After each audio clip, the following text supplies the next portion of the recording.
Hi everyone, welcome back. I'm sorry if my voice sounds a little off right now. I low-key just woke up an hour ago, so my voice still needs to adjust. But today I wanted to take the time to just go over some of my recent favorites from this past summer, now that it's almost fall, 2 days until fall. So I think summer is basically almost over, so it's time to kind of just do a little look back on what my go-tos have been and how I've been enjoying my summer. So first off, before I really get into the specifics of the different categories, I just want to give a few life updates on how my summer went. So first of all, I graduated. I graduated and we took some fun little grad pics in celebration, and honestly, I thought I would cry more than I did, but I was also more sad than I thought I would be, just because I was an out-of-state student. I was an East Coast girl going to a West Coast school. So I knew that I was going to definitely miss how beautiful my campus was, and also just all the friends that I made along the way while at school. But I think that's kind of why I feel like we're so fortunate to live in the modern era, where we have technology that lets us communicate with people basically in real time.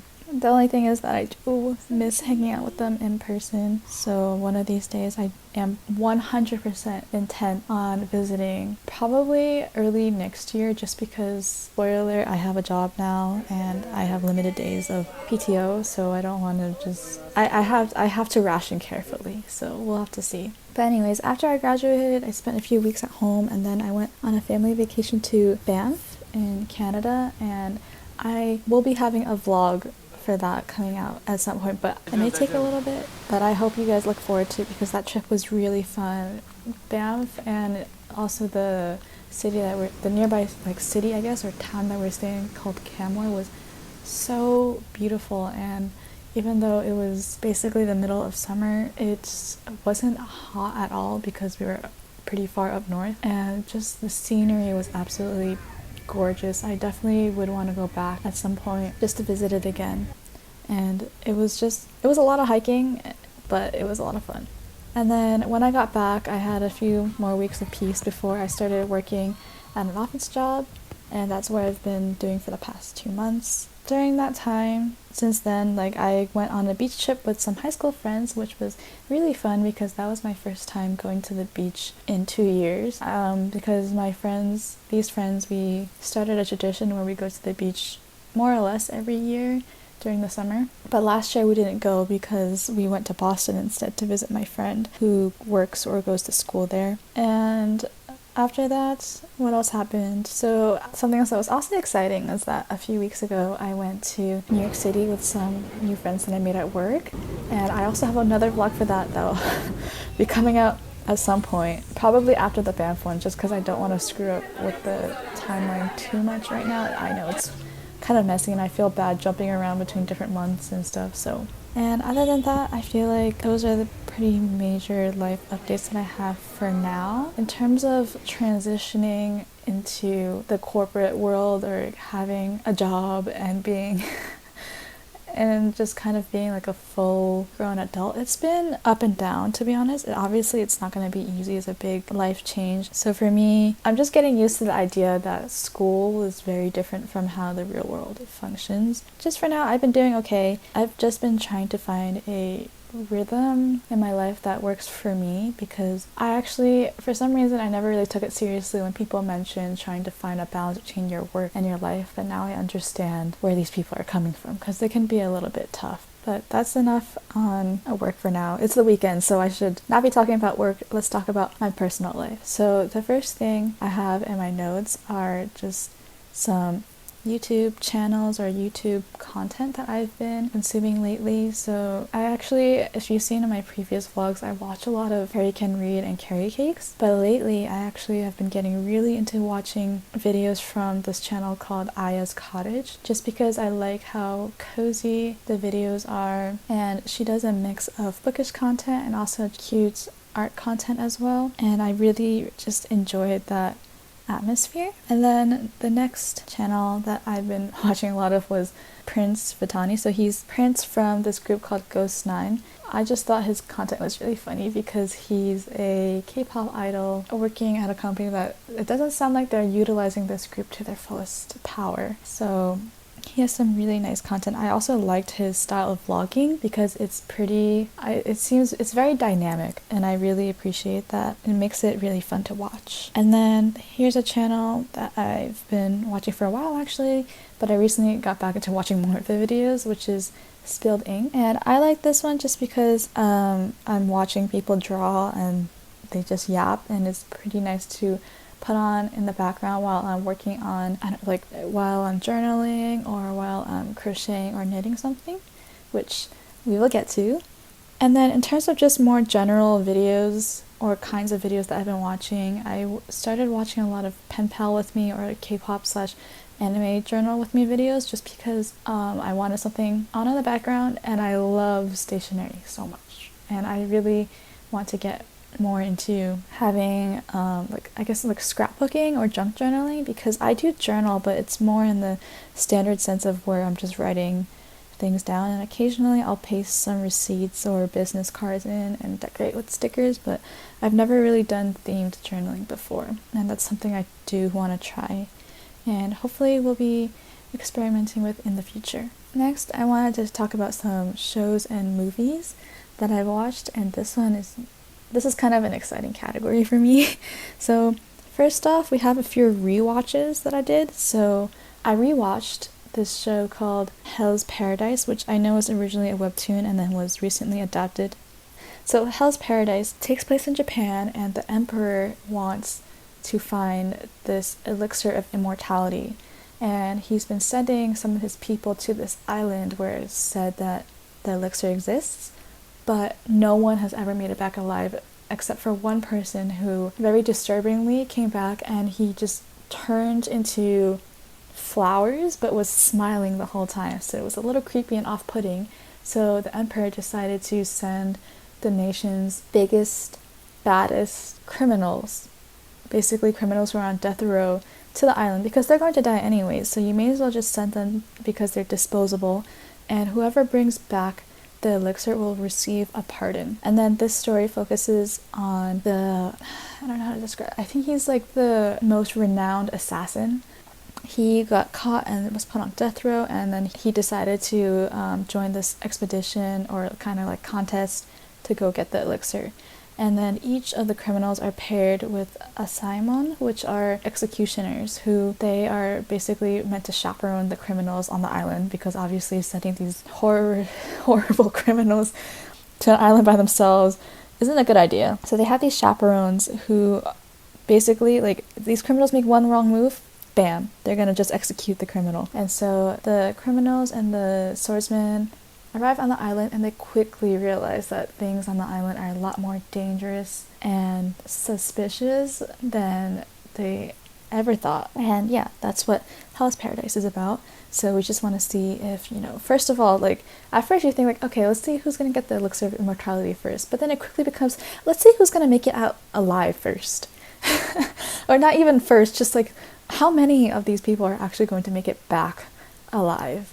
It's not even if they get the elixir at this point, but yeah.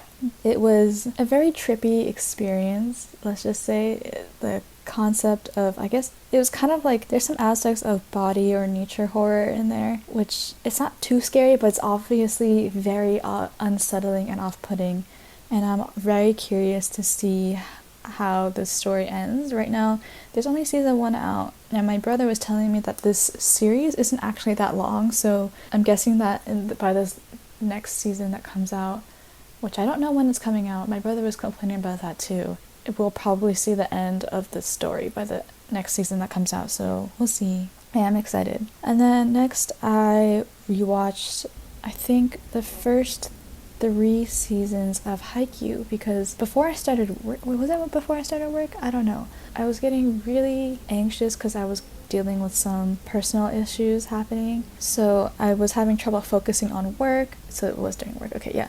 So I was having trouble focusing on work or just being able to focus on really anything that I needed to do in the day. So in order to get myself from overthinking or spiraling too hard, I needed to put something on that wouldn't be triggering to me but would also be comforting to me. So my go-to was Haikyuu, because Haikyuu is a sports anime about volleyball. So we're following high schoolers who are playing volleyball, and the goal is to get to the nationals, and we get to follow each of the team members as they learn new skills, play against other teams from other high schools. It's just a very fun time. It's very comforting to me, and it's very inspiring. It's so wholesome. So it immediately helped me to calm down, especially because I was also knitting at the same time. So both my body and my mind was just kind of being stilled by watching Haikyuu and also having that repetitive motion of knitting something. So yeah, that helped a lot. I always love the what's it called? I forgot what it's called, but it's the training arc one where the Karasuno goes to Tokyo to train with the other school's teams for the summer. I love that arc. It's just, that one is my favorite one. I don't really keep track of release dates and stuff or when seasons are coming out too much, so I'm not sure when they're planning on creating another season for the final arc or a movie. I think it's a mix, because I did hear that there was a movie coming out. I just haven't seen it on Crunchyroll yet, which is where I watch my anime, by the way. I watch on Crunchyroll, but I'm excited to see the end. Now we're kind of moving on to new stuff I watched. So this is probably old news by now, but I watched K-pop Demon Hunters while on my trip to Canada, and it was amazing. I will be honest, when I first saw the trailer and kind of learned about the concept just based off the name, I didn't think I would like it. I was actually a bit of a hater. To be honest, I think they could have just done better with the naming, but I guess the movie was literally what the title said, so I guess I can't really blame them. But I was just kind of confused because I felt like you guys can just pick one. But then when I watched the movie, I actually saw that it's combined them together was actually like plot relevant, so all is forgiven. I take back my harsh words. K-pop Demon Hunters, it's about these demon hunters who are also K-pop idols, and some of the demons kind of got smart and they decided to change their strategy a little bit by starting a demon boy band. So that's K-pop Demon Hunters. I really liked it a lot. The soundtrack, first of all, went so hard. I listened to it all the time. And the movie itself, even though I felt like the pacing was a bit too fast, like it felt like the plot was a bit sparse, they could have spent more time on certain aspects, like developing character relationships or letting us learn more about our three main girls, for example. I think that would have been really helpful, but everything else itself, like the animations, the execution of the different concepts and how they really committed to the bit made for such an amazing viewing experience, honestly. And I heard that there's going to be more movies coming out, but I'm not sure how I feel about it. They kind of, like, they tied everything up pretty neatly, so I'm not sure what the next movies would be about without it feeling like sometimes you just know how sequels can be. They just like contrive some sort of crisis just to make another movie to make money. But please prove me wrong. I would really love to be proven wrong. The next show I want to talk about is To Be Hero X, which is a Chinese animation that has been released based off of a comic as well, I believe. To Be Hero X is about, well, the way that the show is organized is that we're going in slightly out of order, but we're just going based on the rankings of the top. Is it based on the rankings? No. Let me back up. So we're just having little short arcs focusing on each of the top 10 biggest heroes in the world, and somehow all their stories are tied together, but we're not exactly sure why yet. But it's all culminating to the tournament where you decide who the number one hero for the year will be. But there's more than that, because there are agencies that basically manage heroes, and a lot of them are doing some dirty business behind the scenes. So it's kind of very political, plus they're talking about how before kind of the current hero system was established, there was this one hero who basically became a god and was a tyrannical ruler, and then they're basically trying to prevent, the current regulations trying to prevent that situation from happening again. So there's kind of a lot of moving parts going on, and there's a lot of characters. You feel like you have a lot of different thread lines being woven together and you're trying to see what the full picture looks like. If you do watch To Be Hero X, the first season has just finished, I believe. I think if you've already watched it, my favorite heroes would probably be Nice, Commoner, plus Ghostblade. The bottom of my list is Isol. You cannot convince me otherwise. He should not be in that rankings. But if you want me to go more in depth on To Be Hero X at some point, let me know. I mean, I'd love to. I feel like it'd be nice to just do a video where I try to see how all the characters are tied together and stuff, because I feel like it's one of those shows where you do also need to rewatch it at least once just to catch the different details, since the different heroes became heroes at different times and also entered the rankings at different times. So when we do get these little story arcs, we are jumping around the timeline a little bit, which can get a little confusing. So I feel like it would be nice just to see how everything flows chronologically. Next,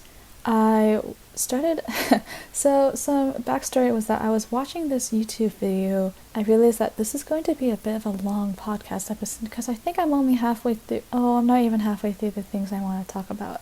Okay, I'm going to try to speed things up. So here are some books that I read. We have Bird Milk and Mosquito Bones by Priyanka Mattu, and this is a memoir following just kind of Priyanka reflecting and looking back on various moments in her life as someone who is Kashmiri and had to move around just because of the conflict going on back, quote unquote, home. It's toys with this idea of not really knowing what home is or where home should be when your, I guess, like geographical home is being destroyed and you're constantly having to move around. And I feel like this was my first time reading a memoir in a while, and actually it was pretty interesting. I think the way I was reading it was also very helpful because I would be reading this on the way to work or from work, so it would be in little small bursts and I get a little bit of insight from the author, just getting a look at her life experiences.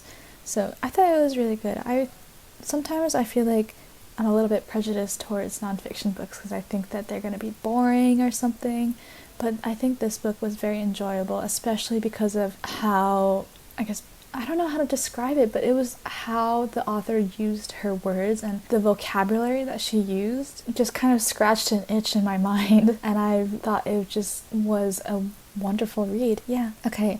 Next, I read The Last Hour Between Worlds by Melissa Caruso, and this book takes place in a world where you have multiple layers of reality stacked on top of each other. So think of it basically like a cake, and as you go farther down into the layers, reality gets more and more weird, distorted, and dangerous. And the main character, unfortunately I forget her name, but the main character is someone who she's kind of like a like police officer, not really. Like, she's just an agent who is sent out into the layers to just, like, retrieve lost people who end up falling down into lower layers of reality, or, like, dogs even. That's just her job. But she actually is on maternity leave and she's attending this party, and there's this kind of big catastrophe that happens at the party, and it involves them potentially falling through layers of reality and the main character having to work together with, I don't know how to, I guess like her past situationship. They kind of have to work together to figure out how to stop falling through layers of reality, just because it's very, very dangerous. Like, as you go down, you're basically gonna go insane. So they're trying to find a way to stop that, and they also do want to get back to their own layer of reality, just because, like, you know, the main character, she wants to see her daughter again, right? her newborn daughter. So I thought it was a really fun read just because it was kind of trippy just to see how the different layers of reality function. Like, you can, as we go down, or like as each chapter progresses, we're in a new layer and we get to see what the world looks like and how we can twist that world or like the previous world even more. And then the next book I read is Skip Shock by Carolyn O'Donoghue, and this is going to be so tricky for me to explain. Basically, what happens is that this girl ends up also falling into a different world, and she meets this guy who's a salesman, and what he does is that he travels between worlds to sell things to people. Now, I know I just used the word world twice, but I actually mean them in two different ways. So first of all, for the girl, it's basically like she gets transported to a whole different universe, right? And then the guy, the salesman, is traveling between different worlds, quote unquote, as if it's like you're traveling to different towns, okay? And how this new universe works is that you have, let's say you have town A and you have town B, right? So town A, a single day is 24 hours. In town B, a single day is 2 hours. Now, the concept that this book is founded on is the idea that a day is a day. So this is a very contrived example, but imagine if a human lifespan was 10 days, right? Then if you lived in town A, you would live for 240 hours total. But if you're in town B, where the day length is 2 hours, you would only be alive for 20 hours. And so that's the idea that this book is playing around with. And it's just very interesting to see because you can, based on like how valuable time becomes in certain areas, like some worlds, maybe their day is 6 hours, or literally some days will be 2 hours, right?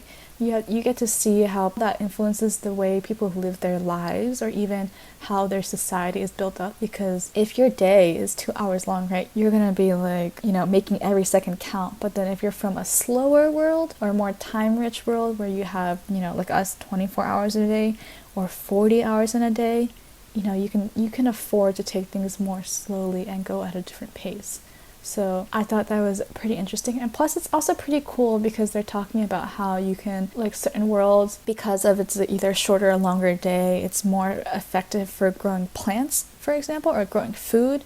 And I thought that was also really cool. So yeah, that's also a book that I highly recommend. Next, really quickly, I want to go over some things that I bought lately that I really liked. So I love the graphic tees from Uniqlo. So I recently got 2 of the Chikawa and Joker collaboration shirts from the kids section, because apparently I'm petite enough that I fit in the size 13 shirts just fine, and that's great because they're cheaper than the adult size shirts and designs, and I love them so much. I can't wait to wear them. And then also my local library had a book and jewelry sale at the beginning of the summer, so I ended up getting this mahjong tile bracelet for, I think it was like 25 cents or something. It was a steal.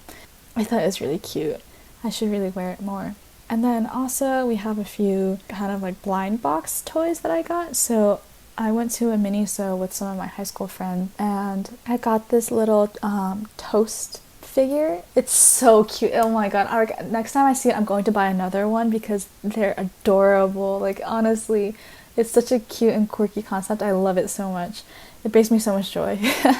I'm not even that big of a blind box person. I will only buy it if I'm happy with literally if I would be happy with literally all 6 of the, or however many designs are part of that series. Like I that's the only time I'll buy it. And for the toast one, the bread set, I was 100% would have been happy with any of them. So I may get another one if I ever see it again, but we'll see. And then I also got this little puppy pastry rolling toy. It's a little roly-poly toy where you just push it and then it rocks back. And I like this one a lot because it actually has a hefty weight on it. And it's just really satisfying to play around with. I'm planning on leaving it on my desk at work just to fidget with. And then I also, for my birthday, I got a Lulu Pig blind box from Miniso because they have, in case you don't know this, but Miniso has this deal where during your birthday you can get a free blind box up to $25 in retail value, but you need to just join their free membership program, which is fine. Like it's just basically during your birthday month you can go in and just get a free blind box. So this is the one I got, and it's so cute. It's adorable. I love it so much. I was also planning on bringing this to my office desk, but right now at work I heard that we were going to be like moving desks and stuff, so I didn't want to be bringing little trinkets and stuff, and I also am low-key scared that someone's gonna steal it because it's so cute. Not that my work is like that, but you never know. And then finally, now that I'm a big girl making my own money, I also started buying some sticker sheets and stationery just because like I said, I want to get more into scrapbooking, and I never really did it as a kid just because I felt bad, like, spending my dad's money on what could be considered like, needless supplies. So yeah, but now that my own money, I feel like I can spend, like I'll spend my own money on this stuff. I don't want to spend someone else's money on it. I've been talking for quite a while. My voice is really starting to hurt and I have to use the bathroom. So thank you so much for listening. I hope you enjoyed getting to take a look at what my recent favorites from this past summer have been, and hopefully your summer, or I guess winter if you're from the southern hemisphere, have been great. I'm looking forward to what the future has to offer, and I'm wishing all of us the best for this upcoming fall/spring season. Till next time, bye bye.